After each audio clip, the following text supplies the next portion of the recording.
Sumagot ito doon sa isang kinumentuhan natin ng kung ano yung type ng panaginip niya about ahas. So nag-comment itong si Kakang Gata. Siguro asawa niya may iba, kaya ganyang panaginip niya. So kaya natin ibinibigay yung mga definition ng dreams para hindi tayo malihis, para hindi tayo malito. Kaya nga po ulit-ulit kasi yung sinasabi, i-share nyo para awareness sa lahat ng tao.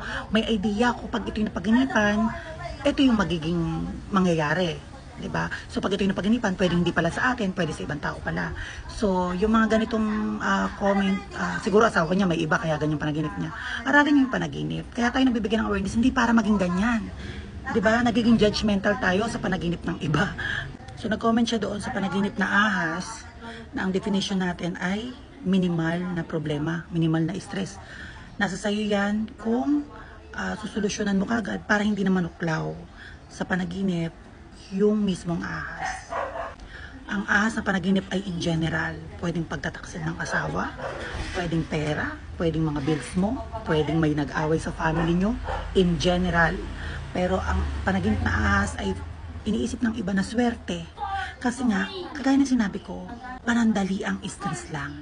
So once na nagkaroon ka ng panaginip na ahas, ibig sabihin masusolve mo din siya kagad. Kasi mabilis siyang mawala. So yun yung thought ng iba na swerte ang ahas.